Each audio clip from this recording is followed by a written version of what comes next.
ఏపీలో ఎన్నికలండి. ఆంధ్రప్రదేశ్లో ఎన్నికలు జరగబోతున్నాయి.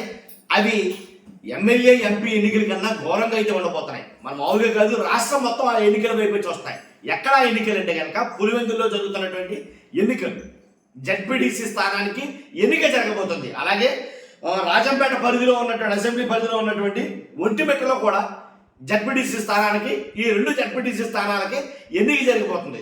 పులివెందుల్లో జరగబోతున్న జడ్పీటీసీ స్థానానికి జరిగే ఎన్నిక మన మామూలుగా లేదు. ఎలాగంటే ఒక యుద్ధాన్ని తలపించబోతుంది. ఎందుకంటే ప్రెస్టేజ్ ఇష్యూ. అక్కడి నుంచి జగన్ గారి అడ్డాలో, జగన్ గారి ఇలాకాలో ఖచ్చితంగా టీడీపీ జెండా ఎగరబోతుందా, లేదా జగన్ గారి ఇలాకాలో ఏంటి అసలు టీడీపీకి స్థానం లేదు, అది జగన్ గారి అడ్డా, ఎవరు నిలబడినా అక్కడ గెలవరు అనే దగ్గరకు ఒక ఆధిపత్యాన్ని చూపించాలనుకుంటుందా ఏంటనే దాని మీదే ఇక్కడ జరగబోతున్న ఎన్నికలు చాలా ఇంట్రెస్టింగ్ గా మారిపోతున్నాయి. కాబట్టి అక్కడ అంతకు ముందు ఉన్న వైసీపీ జడ్పీటీసీ ఎవరైతే తుమ్మల మహేశ్వర్ రెడ్డి ఉన్నారో, ఆయన రోడ్డు ప్రమాదంలో చనిపోవడం వల్ల ఏ ఉప ఎన్నిక అయితే రానుంది అక్కడ. కాబట్టి అలాగే ఒంటిమెట్టలో జడ్పీటీసీ ఎమ్మెల్యే ఎన్నికవడం వల్ల అక్కడ కూడా ఎన్నికైతే రాబోయింది. కాబట్టి పులివెందుల్లో జరగబోయే ఎన్నికల్లో మహేశ్వర్ రెడ్డి కుటుంబానికి సంబంధించిన వాళ్ళ కుటుంబ సభ్యులకే, అంటే మహేశ్వర్ రెడ్డి భార్య ఎవరైతే ఉమాదేవి ఉన్నారో ఆమెకే టికెట్ ఇచ్చి, అలాగే ఆమెతో పాటు కుమారుడు హేమంత్ వాళ్ళిద్దరు కూడా నామినేషన్ వేశారు. వాళ్ళ కుటుంబంలో టికెట్ ఇచ్చారు. వాస్తవానికి అయితే కనుక అలాగే ఎవరైనా చనిపోతే కనుక ఆ ప్రాంతం నుంచి ఇంకా ఎన్నిక అనేది లేకుండా ఏకగ్రీవం ఇచ్చేస్తారు ఇప్పుడు. కానీ ఏకగ్రీవం అయితే చేయలేదు. ఎందుకంటే టీడీపీ అక్కడ అంటే పులివెందుల్లో జగన్ గారి అడ్డాలో ఏ చిన్న అవకాశం ఉన్నా సరే వాడుకోవాలని చూస్తుంది. కాబట్టి ఏం జరుగుతుంది, అసలు ఎవరు గెలుస్తారు అని చెప్పే ముందు ఫస్ట్ లైక్ చేయండి. లైక్ చేస్తే నాకు మోటివేషన్ ఉంటుంది, ఎక్కువ మందికి ఇన్ఫర్మేషన్ జరుగుతుంది. అలాగే కొత్తగా మన ఛానల్ ఎవరైనా చూస్తే కనుక పక్కాగా సబ్స్క్రైబ్ చేయండి. మీ అమూల్యమైన అభిప్రాయాన్ని కామెంట్ రూపంలో తెలియజేయండి. ఇక్కడ ఎవరు గెలుస్తారని మీ అభిప్రాయం? పులివెందులలో జగన్ గారి ఇలాకాలో, జగన్ గారి నియోజకవర్గంలో ఎవరు గెలవబోతున్నారు అని మీ అభిప్రాయం. కానీ వైసీపీ అభ్యర్థి గెలుస్తాడా, టీడీపీ అభ్యర్థి గెలుస్తారా? కానీ టీడీపీ అయితే ఏమైనా సరే జెండా పాతాలని నిర్ణయించుకుంది. వైసీపీని ఓడించి పులివెందుల్లో టీడీపీ జెండాల పార్టీ ఇదిగో మీకు కారుక అని చంద్రబాబు నాయుడు గారికి ఒక గిఫ్ట్ అయితే ఇవ్వడానికి ప్రిపేర్ అయ్యింది. ఎందుకంటే ఇది చాలా ప్రెస్టేజ్గా తీసుకున్నారు రెండు పార్టీలు. ఎందుకంటే ఇక్కడ ఎవరు గెలిచినా సరే, ఏ పార్టీ గెలిచినా సరే ఆ ప్రభావం స్థానిక ఎన్నికల మీద ఉండబోతుందేమో అనేది నా అభిప్రాయం. ఎంతో కొంత ఆ ప్రభావం చూపుతుంది. కానీ జగన్ గారు అడ్డాలో ఓడిపోయారు, జగన్ గారు సొంత గడ్డ మీద ఓడిపోయాడు అని ఒక ప్రచారం అయితే విమర్శంగా జరుగుతుంది. మాస్ ర్యాగింగ్ అయితే జరుగుతుంది. దాంట్లో ఎలాంటి డౌట్ లేదు ఓడిపోతే. అలాగే టీడీపీ ఓడిపోయినా సరే అంతే స్థాయిలో ప్రచారం అయితే జరుగుతుంది. కాబట్టి అందు గురించి రెండు పార్టీలు కూడా చాలా ప్రెస్టేజ్ ఇష్యూగా తీసుకున్నాయి. అందుకనే అక్కడ అవినాష్ రెడ్డి, వైసీపీ ఎంపీ అవినాష్ రెడ్డి అక్కడ ఉండి మొత్తం కార్యక్రమాలన్నీ చక్కబెడుతున్నాడు ఆయన. కాబట్టి అక్కడి నుంచి ఎలాగైనా గెలవాలని పౌరు కలుగుతుంది టీడీపీ. ఎలాగైనా గెలవాలని ఉన్న అవకాశాలన్నీ ఎలాగైనా గెలవాలి. ఎందుకంటే వైసీపీ కీలక నేత పుష్పరాజు రెడ్డిని కూడా కొద్ది రోజుల ముందే వైసీపీ నుంచి టీడీపీలోకి లాగేసుకుంది. కాబట్టి ఇలాగ ఒకటి కాదు రెండు కాదు, ఎన్ని ఎత్తులు ఉంటే అన్ని ఎత్తులకి పై ఎత్తులు వేయడానికి సిద్ధమైంది టీడీపీ.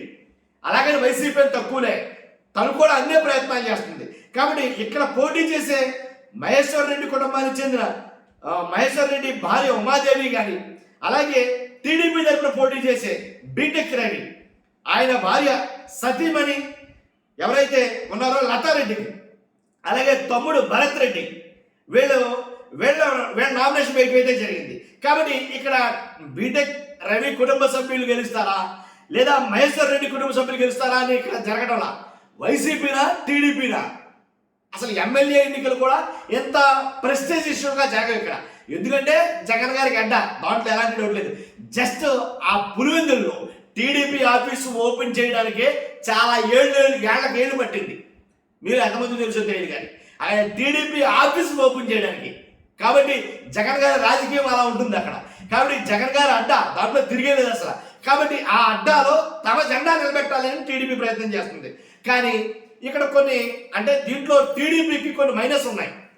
ఏంటంటే తెలుగుదేశం అక్కడ రెండు గ్రూపులుగా అయితే విడిపోయింది. కొద్ది రోజుల ముందు ఎలా రెండు గ్రూపులుగా విడిపోయిందంటే కనుక అక్కడ రెండు వర్గాలు ఉన్నాయి. అక్కడే ఏంటంటే అవినీతి చేస్తున్న వర్గం ఒకటి, అవినీతికి వ్యతిరేకంగా ఉన్న వర్గం ఒకటి. టీడీపీలోనే రెండు గ్రూపులు. కాబట్టి వాళ్ళకి పడటం లేదు. ఎలా అంటే అది ఎక్కడ బయటపడింది అంటే తొండూరు మండలంలోని విద్యా కమిటీ ఎన్నికలలో జరిగిన గ్రూపు గొడవలే అవి తారస్థాయికి చేరి ఎంత దాకా వెళ్ళాయంటే ఇది ఒక వర్గానికి చెందిన చీనీ చెట్లను మరొక వర్గం సంబంధించినటువంటి వాళ్ళు మొత్తం ఆ చెట్లని నరికేయడం అయితే జరిగింది. అంతేకాదు ఇంకొక వర్గం కార్లతో గుద్ది రాడ్లతో తలలు పగలగొట్టి పోలీస్ కేసులు తగిలింది. చాలా పెద్ద గొడవలు అయినాయి. కానీ పచ్చగడేస్తే బొగ్గు పెట్టింది ఆ రెండు వర్గాల మధ్య. ఎవరెవరు ఆ వర్గాలంటే కనుక ఎవరో కాదు, ఇప్పుడు ఎవరైతే టీడీపీకి ఇన్ఛార్జిగా ఉన్నారో పులివెందుల్లో టీడీపీకి ఇన్ఛార్జిగా ఉన్నారో మాజీ ఎమ్మెల్సీ బీటెక్ రవి గారు, అలాగే ఎమ్మెల్సీ రామ్ గోపాల్ రెడ్డి, వీళ్ళిద్దరూ ఒక రెండు గ్రూపుల కింద ఉన్నారు. కానీ వీళ్ళిద్దరికీ పాటంలా. ఎందుకంటే కనుక వేముల మండలంలోని కోర్టు కేసుల్లో ఉన్న 10 కోట్ల రూపాయలు విలువ చేసే ముగ్గురు అయిని రాత్రిలో తోలుకొనిపోయారు. 10 కోట్ల రూపాయలు విలువ చేసే ముగ్గురు అయి వేముల మండలంలో ఉంది. కానీ రాత్రి తోలిపోతే ఎలా తోలుకెళ్ళారంటే కనుక ఎవరైతే మాజీ ఎమ్మెల్సీ బీటెక్ రవి ఉన్నారో ఆయన అండదండలతోనే ఆ ముగ్గురు ఆయన అంతటి దోచేస్తున్నారు. ఇది ఒకటే కాదు, ఆ ప్రాంతంలో అక్రమ మైనింగ్ దారుణంగా జరుగుతుందంట. కాబట్టి ఈ అక్రమాలన్నీ కూడా ఇలా చేస్తా ఉంటే దీన్ని చూసి తట్టుకోలేకపోతున్న వ్యక్తి అక్కడ గ్రూప్ సెపరేట్గా తయారైంది. అది రామ్ గోపాల్ రెడ్డి వర్గం. అర్థమవుతుంది కదా. కాబట్టి అక్రమ మైనింగ్ను ఆయన సహించడంలా, అందులోనూ ఈ ముగ్గురు ఆయన వెలికి తీయడం కోసం వాడే జిలిటన్ స్టిక్స్ ఏవైతే ఉన్నాయో అవి చాలా ప్రమాదకరమైనవి. మీకు నాకు అతను తెలిసిన విషయమే. కానీ ఆ జిలిటన్ స్టిక్స్ని అత్యధిక మొత్తంలో తీసుకొచ్చి అక్కడ నిల్వలు ఉంచడం వల్ల ఆ ముగ్గురాకి ఆ జిలిటన్ స్టిక్స్ని వాడటం వల్ల పొల్యూషన్ కావచ్చు, ప్రమాదం కావచ్చు, ఇలాగే వీటన్నిటి మీద ఆ వర్గానికి నచ్చట్లా. రామ్ గోపాల్ రెడ్డి వర్గానికి ఇవన్నీ నచ్చగల. ఈ అక్రమ మైనింగ్, ఈ జిలిటన్ స్టిక్స్ అక్రమ నిల్వలు అలాగే అక్రమంగా తరలించుకుపోవడం, అవినీతులు యథేచ్ఛగా చేయడం, ఇవన్నీ కూడా ఆ రామ్ గోపాల్ రెడ్డి వర్గానికి నచ్చక ఆ వర్గాలు ఆ ఇద్దరి మధ్య 2 గ్రూపులు ఏర్పడ్డాయి. 2 గ్రూపులు కూడా నానా బీభత్సంగా ఉన్నాయన్నమాట. కొట్టుకుని తలలు పగిలిపోతే పోలీస్ స్టేషన్కి వెళ్ళి కేసులు పెట్టుకుని జడ్జి గారి ముందు వాళ్ళ ముందు చెప్పడం అయితే జరిగింది. అంత దాకా వెళ్ళాయి. జస్ట్ విద్యా కమిటీలోనే ఎంత తారస్థాయికి వెళ్ళారని అంత తారస్థాయికి వెళ్ళారు. మేము గొప్ప అంటే మేము గొప్ప, నువ్వెంత అంటే నువ్వెంత. కాబట్టి ఈ ముగ్గురై కోసం చాలా గొడవలు అయితే జరుగుతున్నాయి అక్కడ. కాబట్టే నేను చెప్తున్నా, ఇప్పుడు ఒక రకంగా చూసుకుంటే రాజంపేట అసెంబ్లీ నియోజకవర్గం పరిధిలో ఉన్న ఒంటిమెట్లో అంత ప్రెస్టేజ్ ఇష్యూగా తీసుకోవాలి ఆ జడ్పీటీసీ ఎన్నిక.